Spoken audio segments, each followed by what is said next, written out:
more than anything, this is probably going to be a vlog more than it's an unboxing. What I have in front of me is numerous boxes of golf shoes.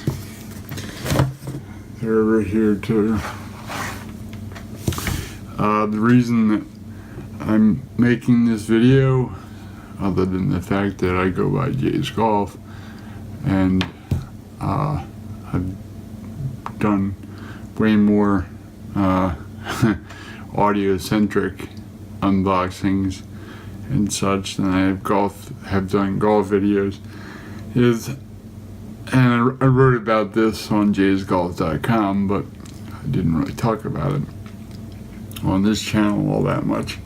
But I got a pretty severe injury 2 seasons ago, where I strained my brachial plexus, which is a nerve bundle underneath your collarbone on either side. I strained the one on my right side, which is, I guess, thankfully, because it shut down my whole arm. So my good hand, my left hand wasn't affected, so I could still work, I could still write, drive, etc. But it was really painful, and I'm still recuperating, frankly. And one of the things that this injury caused was an inability to do anything of anything athletic. So I obviously played golf. I also played table tennis. I was in a table tennis club. But even with those things aside, like athletic quote-unquote things aside, my right arm, and my left arm, but my right arm does things out of my control that allow me to keep my balance. And that's just walking. That's just moving from my bed to the bathroom, just walking through the kitchen, going from the parking lot to the front door of the grocery store, whatever it is, right? So imagine what it's like trying to navigate a golf course with all the undulating terrain, a golf cart or no golf cart. So I was put on the sideline for a solid year, almost a year. And then once I was able to actually do this, like raise my hand above my head. I was in physical therapy for like 7 months, and then they just told me to keep hitting the gym, and I actually started to hit balls on the range because I'm a lefty, so it would strengthen the injury, or it would try to, because it was nerve damage. When you have nerve damage, barring surgery or anything like that, there's nothing that you can do to speed up the process of healing, and there's nothing that you can do to hinder it. I forget exactly what the time to heal ratio is, but there's a specific, or not really specific, because we're all snowflakes, but there's a general rule, like something like 1 millimeter per month, week, something like that. I don't know, Google it, whatever. All I know is this took a long ass time. And in the process, all the atrophy that occurred because my muscles weren't getting the signals. So I lost, on my frame, right now I weigh in at about 177. I went down to about 165. So I lost a solid, 6 to 8 pounds of muscle mass from my spine to my right with that injury. So all that being said, that's a long ass story made short, and I did it on the 1st of April. I took my mom to the hospital, and The way I did it was really stupid. I wasn't climbing buildings or jumping off cliffs or doing anything cool like riding a boosted board. No, I wasn't doing anything like that. I had to take my mom into the hospital. Has become habit over the last few years. And while I was sitting in the ER for 6 hours with her, I was looking at a TV up and to my left. She was sitting in, a lounge chair or whatever while she was waiting to be seen or admitted. And I'm sitting in this shitty little chair looking up and to the left. And because of that, I tractioned that brachial plexus. And that's how I injured it. So I lost a year or more of mobility, athletics, from watching TV in one position for too long. Talk about the epidemic of us sitting down on our asses too long. So, all that being said, what I have found, or what I found in the last couple of years, is that my feet are banged up. In terms of a comfortable golf shoe,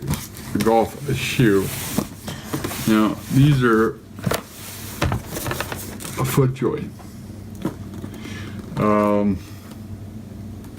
These were the shoes that I was wearing when I was featured on the Golf Channel. So if you go back into the archives of this channel, you'll see this. I believe it's called the Contour. Yeah, Contour series by FootJoy. Extremely comfortable, waterproof, 3 years, the whole 9 yards. I don't like the laces, but because they just were bitch to tie. But these started to tear up my feet, my toes in particular. Like they would crunch my toes pretty good. And I realized that I started to have issues with regard to footwear. My feet would get kind of cut up. And also, I should add, if you noticed the bottom of those, the soft cleat, the way that I walk, I can tend to tear up because I shuffle, right? I don't go heel toe with my right foot. It's kind of like a toe heel, it's backwards. And I shuffle a bit. So you can imagine what that does to greens. Now I know the greens will come back. I'm not turfing them up, so to speak. But it still plays with my head, and it just plays. Anything that plays with your head when you're on the golf course that's negative, it's gonna play with your game. It's gonna mess you up, right? So I found a company called Keycore Golf. I'll leave the links to all this stuff down below, anything that's pertinent. And they had a turf shoe. It was black. I don't have it with me. It did its job and it lived its life. There's a video or two with me wearing them. And they were very comfortable. They were like wearing a sneaker, as opposed to a saddle shoe. The FootJoys are comfortable, but they weren't comfy on me. And I bought these. They were on sale for Black Friday. These are Keycore Golf. See the little, where's the symbol? Those symbols on the base. With saw spikes that are built in. I bought these. There you go, Keycore Golf. See that with the light. Bought these on a Black Friday deal the winter before that April 1st where I injured myself. So as you can see on the top here, there's no wrinkle. These never got warm because I didn't play golf for a year. And I wanted to stay away from, again, spikes like this because of that like I said, my mind started to play tricks on me with regard to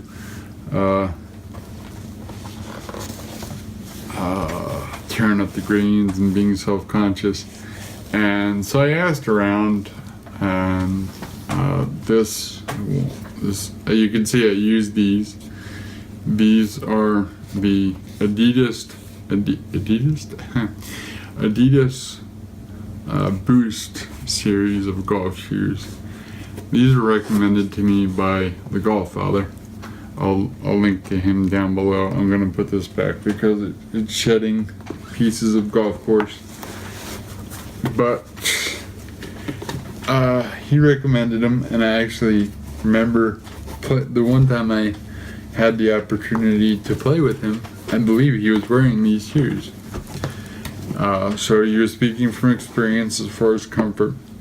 And with regard to my toes, these were epically comfortable. Okay. And my toes had no issues in those shoes. What I did have an issue with, and again, because I now have a piece of 5 pounds on my table, I'm going to leave them in my bag, but for demonstration's sake, on those shoes, right here, on my left foot, when I would go through a whole round, they would dig in and rub on my foot to a point where I would get a bloody foot. Or bloody ankle, I guess, like the interior part of my left ankle would end up bloody by the 16th hole. So, unless I pad them with some like moleskin or something like that, there's nothing I can do. I can't wear those. So I went to a deal site and I got 2 spikeless. This is one by Nike and one by Puma. Now, I went Puma because I wear Puma sneakers, and the Puma sneakers by themselves run narrow. When I have a narrow instep, a narrow foot. I guess being 6'4", there's no correlation. But I went with the Puma because they're on sale, $25. I really don't give a shit what they look like, excuse my French, as long as they don't tear me up. Now these are turf, no soft spikes, but just a turf. I actually put these on and wore them around at work, and they were as comfortable as the Pumas that I was wearing, the regular street shoes. As you can see, they've already, just one day of wear, they've already broken in. I have high hopes for these. These feel very comfortable. These are waterproof. Let me see if I can get the model number of them. If you like the look of them, or if you're in the market. This video is going on way too long. What are these? Okay, these are, what are these?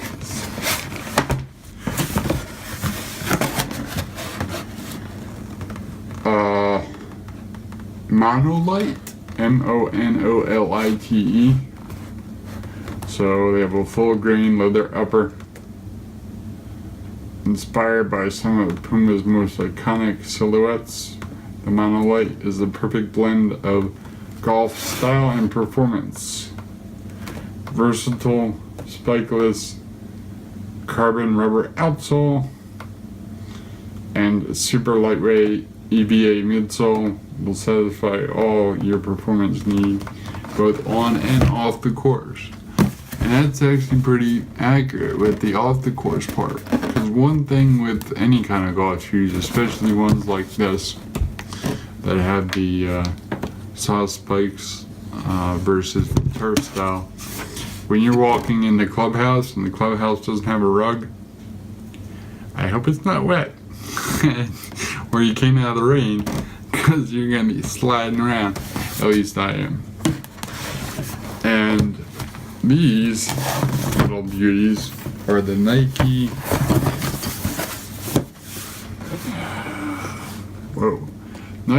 Lunar Swing Tip Suede. These were $20, and these are not waterproof. So, and they're also ugly as hell, in my opinion. But again, they are comfortable, at least when I wore them for a day around work. I'm not big on the wingtip style.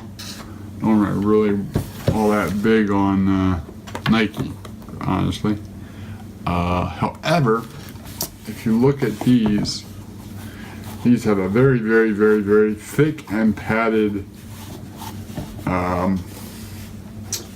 area around the ankle, which is my issue with the Adidas, where the Adidas literally made me bleed the last time I had them on. These have a pretty wide toe box, although they do taper, kind of like a dress shoe. But I did wear them for a day, and what I like about these is, and maybe you can see it, there's maybe a card in here. I don't know if this will translate on the video, but the area around the spikes is the same. The spikes don't protrude further than the area around the spikes. So if I'm wearing these on a green and I'm shuffling, unless I wear down the outside area, these aren't really gonna scuff up the greens too much. So it's hopefully I'm thinking that they'll keep me in the game. Like, I won't be so concerned with the way I'm walking. But yet, when you're on the tee or in the fairway, when you need some grip, you're gonna sink in, and these little knobby knobs hopefully will do the trick. Sorry if I'm shaking you around when I do that. I want to go back to these and look real quick. These are not like that in terms of the spikes. The spikes protrude from the base, from the sole. So these are going to give you traction no matter what.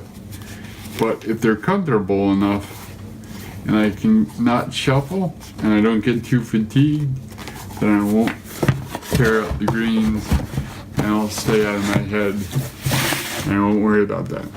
Maybe I shouldn't be worried about that. I've been on some municipal courses where people looks like they, chopped the shit out of the greens, and I'm over here worried about whether or not my spiked shoes are gonna ruin anything. So these two golf shoes that I got on super deep discount, the Pumas especially, because these are super comfortable, and the Nikes were comfy as well. And like I said, I like the sole on the Nikes. So I'm excited for the upcoming season. Neither of these shoes are really appropriate, although I guess the Pumas will do okay in the winter if I was to play in the winter, but I don't think that's happening. So I don't know if this was an unboxing. I don't really know what this was. So much as me just kind of talking to you guys about golf and where I stand with regard to playing. So what I'm going to try and do, because I'm recording this in December, what I'm going to try and do is I got to continue rehab. I would say I'm 99%. I got my muscle mass back. As far as symmetry goes with regard to my back, I've been in the gym.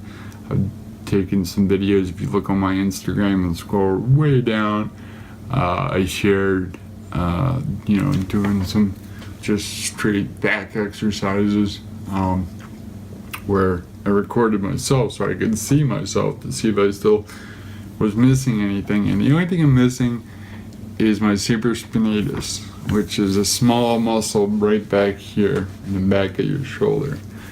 My physical therapist, when I had complete atrophy and I was maybe 3 or 4 weeks into my therapy, so this was about 2 months after I injured myself. Again, I injured myself on April 1st.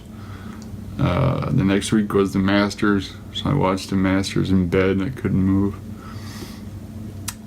So I guess this is around June-ish, about 2.5 months after I was diagnosed and I was in therapy already.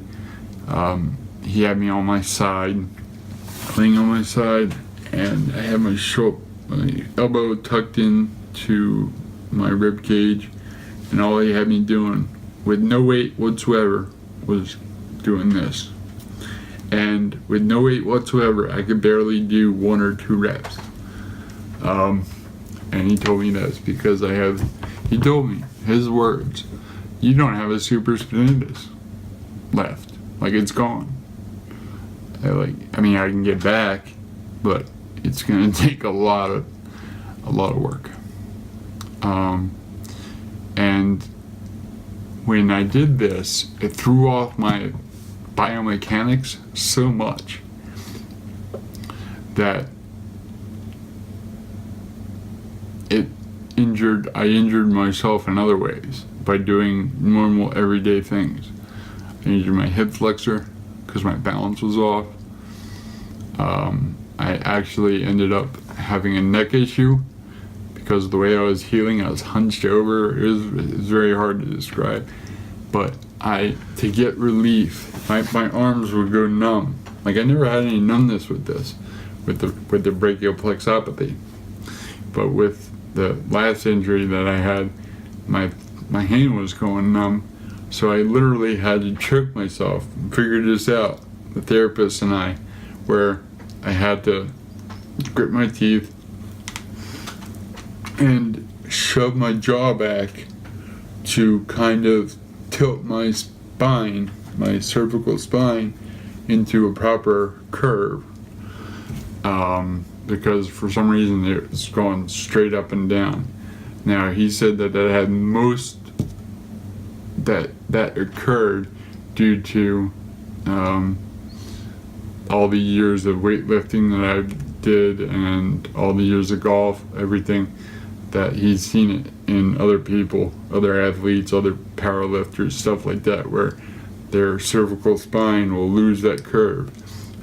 So for whenever I would get a numb arm, I'd be looking like I'd choking myself out. Like, and I'm doing that in the car. People are looking over at intersections going, what the hell is that guy doing? And I'm choking myself out. I'm kinky like that. Just keep going, But it would bring relief, and that's what I had to do. And now, knock on wood, I'm good. And I guess to sum all this up, because how long have I been talking to you? God knows. It's not like I do short videos, right? I'm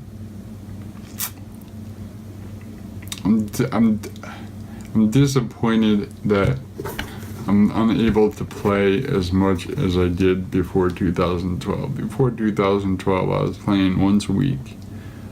At least once a week, maybe once every 2 weeks, but about once a week, and I would throw out a vlog.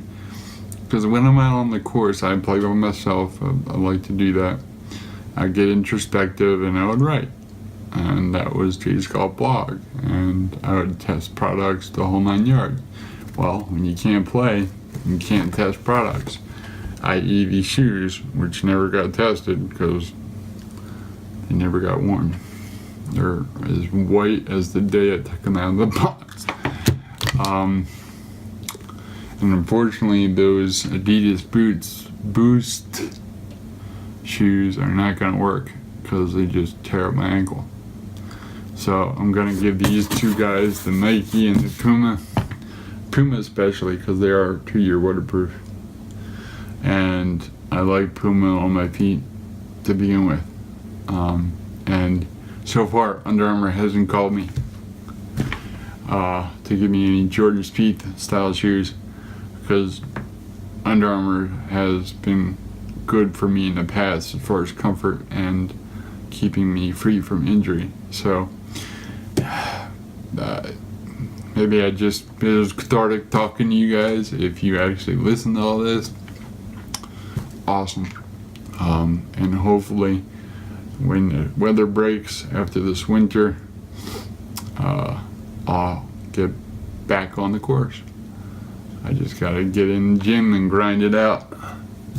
But until then, look forward to unboxing videos, tech, photography, and Jeep stuff. Jeep's gonna get some toys in about a week, so I'll be doing a video on the Jeep toys.